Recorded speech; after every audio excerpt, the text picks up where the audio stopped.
interesting, I think, warning sign of this a couple days ago. Japan and South Korea had a meeting with China to discuss economic issues in a format that they had not met in for about 5 years.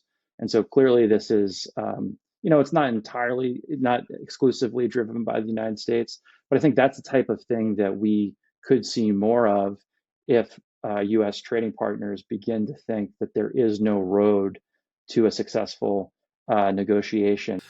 Okay, Jonathan. Look, Donald Trump seems to think that tariffs are a first resort, really, to kind of exerting influence and finding some sort of international equality for the American people.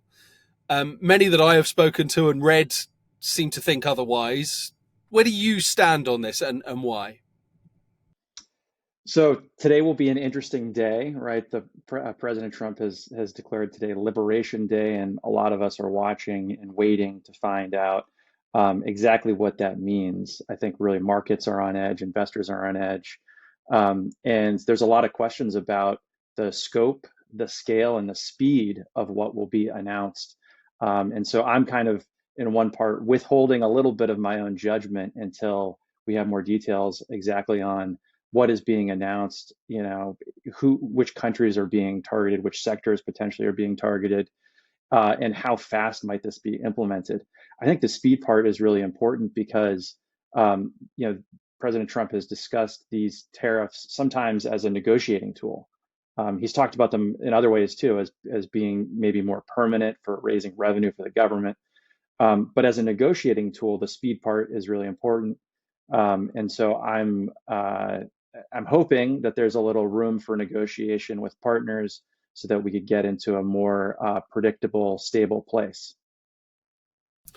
Well, in that case, let me ask a question that I was planning on asking you towards the end. Then, we know sort of frantic talks have been going on behind the scenes with numerous countries, almost sort of lobbying for exemptions to whatever tariffs are forthcoming. And there's sort of a feeling among some diplomats that certain countries might actually receive some sort of exemption or reduction, but that the White House might actually wait until after today. So effectively, Donald Trump can apply blanket tariffs, I guess, across pretty much the world. And I'm wondering whether that's about optics, really. Does it make him look like he's fighting for America, and then he can sort of more quietly do some deals with the countries that he thinks maybe deserve these tariffs less? Is it a PR game initially, Liberation Day, for him, do you think? Or is the plan, no, this is what I'm doing and I'm sticking with them? Look, there is a lot of theater around this. I mean, the fact that the day has been given a name, right? That the announcement will be made in the Rose Garden, and that there's been a lot of teasing and sort of conflicting previewing of this, which I think has been both a reflection of maybe a process that has not been entirely predictable, but also a desire to draw interest and attention to this. So that's definitely an important piece of it. At the end of the day, there will need to be negotiations with trading partners. I think those trading partners will also need to know with a little bit greater clarity what does the U.S. want with these tariffs? Is it hoping that countries will reduce their own barriers and then there could be some mutual benefit there? Are these going to be in place for an extended period of time? Then I think the negotiation becomes quite difficult. And then I think we're living in a world of much higher risk of retaliation. Do you anticipate those negotiations from Trump's part, especially, to be, we're doing this, but in return, you're going to get much more of a sort of security guarantee from the United States? Because that has been sort of a heavy discussion topic since Donald Trump retook office. Yeah, depending on the trading partner, that has been part of the list of complaints, I think, that this new administration has had. And look, it's using tariffs sort of like a Swiss Army knife to try to fix all challenges, which is, I think, it comes with lots of risks. But one of those challenges is this perception, in some cases warranted, that U.S. allies are not spending enough on their own defense. And a feeling that that they've been free riders, that the U.S. has been paying for them, and meanwhile has been taken advantage in some other ways. That's the sort of sentiment with varying degrees, I think, of actual accuracy, but that's the sentiment. And that you could imagine some negotiations for some partners, that being something that's on the table. But there are many more countries for which I do not think that will be the driving force. You know, if you're Indonesia, for example, you know, there's going to be a lot more probably just in the economic realm to discuss. For those that are potentially concerned about that particular element that I just mentioned, um, that is an extremely valuable offering potentially that Donald Trump could give them. Do you think that actually, that there is a lot of power in that, and that they might go, do you know what? Maybe these tariffs are almost worth not accepting because they get forced upon them essentially, but a softer retaliation or even no retaliation for those particular nations if there are true security guarantees behind them. Well, I think there's going to be some restraint initially. I think there already has been to see sort of what's announced, what are the details, and then to sort of work through it from there. Again, the security issues will impact some partners more than others. Um, I don't know. I find it difficult to believe that that will be enough because all of these other trading partners have their own constituents, their own stakeholders. They have some of their own economic grievances with the United States. And so I think it could be a piece of the puzzle. It could be on the negotiating table. But ultimately, there's going to be a lot more swirling too, especially economic issues. It is, of course, difficult to make sweeping judgments when we're yet to actually hear exactly what is on offer or being put in place by Donald Trump. But do you look at it and think that actually there is the potential for this really to backfire on Donald Trump? And if so, how? There's lots of risk. And I think there's lots of risk of unintended escalation. And there's a lot of risk of uncertainty. We're living in a world right now that has been parts of the business community have been effectively paralyzed by the uncertainty around tariffs. And so, even though one of the professed goals of these tariffs is to help attract investment and rebuild manufacturing, most companies are waiting. They need more clarity. They need more predictability. That doesn't help when some of the announcements that have already been made have then been put on hold or walked back or changed. And so just that thick cloud, the fog of trade war has been, I think, really paralyzing companies. That'll have some longer term impacts. There's a whole set of, I think, other economic risks from driving up inflation I mean, that's going to be something that average Americans feel when they go to the grocery store, to US exporters encountering then higher barriers when they're trying to sell abroad.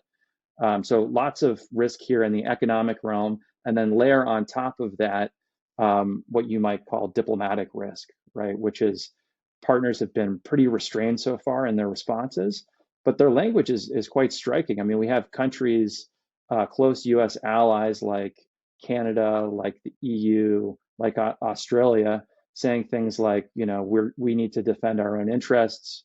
Mark Carney, the new Canadian Prime Minister, saying things like, we need to diversify our trading relationships to do things that were unthinkable and to do them faster than we thought possible. That would all be encouraging if they were talking about readjusting their relationships with China, right? But they're talking about reacting to the US. So I also am concerned about the diplomatic costs of this. And so again, hopefully these negotiations will happen, but that is a risk as we go forward. Yeah, I mean, it takes me nicely onto a piece you wrote recently where I noticed that the very first sentence was a question: when do economics threaten national security? Is that what you're talking about here? And can you sort of talk us through your argument there? Is the US and therefore the world less secure potentially thanks to whatever tariffs Donald Trump brings in? And are there actually other, internationally, are there beneficiaries then to those issues? So one of the justifications for some subset of the tariffs has been for national security reasons. So Canada and Mexico, for example, have been hit with tariffs related to illegal immigration and fentanyl, the flow of illicit drugs. The administration has also used a tariff tool to put tariffs on steel and aluminum, and has justified that as being a national security threat. And I think what we're seeing here is really an expansion of what this sort of national security set of arguments is. This is something that is not entirely new. I think you can go back to sort of the period after 9/11 to see this begin to expand. Usually, the tariffs have been used under national security purposes mainly to protect the U.S. Defense supply chains and U.S. critical infrastructure. More recently, they've been expanded to encompass, essentially any part of the economy that could matter to national security, which, in its sort of broadest sense, is almost any part of the economy, right? If you believe that the economy underwrites military power, then that's a massive set of activities that's potentially captured. So I think going forward, this is again one of the risks. We've just seen a real expansion of this national security framework. And one of the challenges that it presents is that if everything is a national security threat, it becomes very difficult to know really what is a national security priority. You very briefly mentioned China. Donald Trump, we know, is keen to sort of put China in its place, as it were, whatever that means in his mind. Do you think he is doing that? He's been a little bit clearer, hasn't he, generally about the tariffs that he's putting on China? A lot clearer. Yeah, so still some uncertainty about what will be announced further on China. I expect that there will be more to come. But a lot of the attention, I'm kind of struck by this, a lot of the attention has been sort of targeting US partners and allies, Canada and others. And China, in some ways, I think has not maybe received all of the it's maybe received not enough attention, comparatively speaking. My guess is that it will get a little bit more attention, and that eventually there will be some sort of effort to negotiate a deal. Although I'm somewhat skeptical that such a deal could be concluded and then actually implemented and upheld by both sides. So I think that's where we're headed, but it's going to take us a little bit to get there. Do you think that there's any way, if these sweeping tariffs are as damaging as some people fear, that actually China could end up as a real beneficiary here? I mean, I'm just thinking, trade wise, if there is a distancing from the US, or even just a lack of trust that they remain a reliable partner, really, for its economic allies, its current economic allies, could it actually push them elsewhere and actually maybe even closer to China potentially? So there was an interesting, I think, warning sign of this a couple of days ago. Japan and South Korea had a meeting with China to discuss economic issues in a format that they had not met in for about 5 years.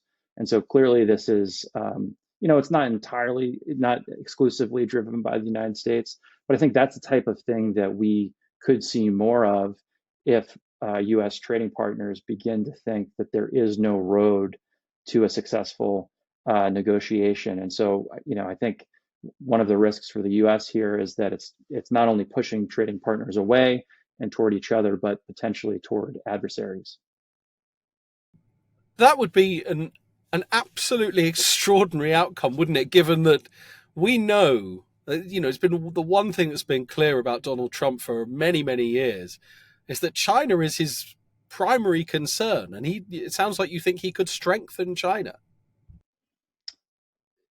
So there could be, I think, a reconfiguration of trading relationships in a way that would disadvantage the United States and could potentially advantage the Chinese. The U.S. has spent a lot of time in recent years trying to work with partners and allies to better adapt to and minimize vulnerabilities that China presents economically and in other ways. And so this series of threats, if not controlled and if not led to a successful set of negotiations, does really risk undercutting that and sort of precipitating the opposite of it. Just finally, Jonathan, with anything of this scale, I guess that likely to be ripple effects that travel far, maybe last a long time. I'm wondering if there's anything that you sense has not necessarily been considered by people on the ground that perhaps hasn't been covered really, in a lot of the media around this. Um, that perhaps people need to be thinking about, perhaps small, medium-sized businesses, both in the United States and internationally. Yeah, I do think that that's an important point. Let's remember how this impacts the full range of companies and people involved. Uh, Creating this uncertainty and creating, tariffs are a tax, and they come with a larger administrative state and administrative burden, and that's something that falls disproportionately on small businesses. Just as is the case that the increase in the price of consumer goods will disproportionately impact lower income consumers. And so that kind of gets lost sometimes in the framing of this as sort of great power politics, of which there is a piece of that. But this is going to really matter to real people who do not have as many resources as large corporations, can't hire lawyers to go advocate for exemptions, may not have the capability or the bandwidth to sort through the paperwork, may not have the disposable income to adapt to these changes. Again, I'm hoping that the sooner we get to sort of real negotiations, that's the best way to minimize some of those costs. But that's not the world that's being promised with these tariffs. But I worry it's the world that we'll get if we're not careful.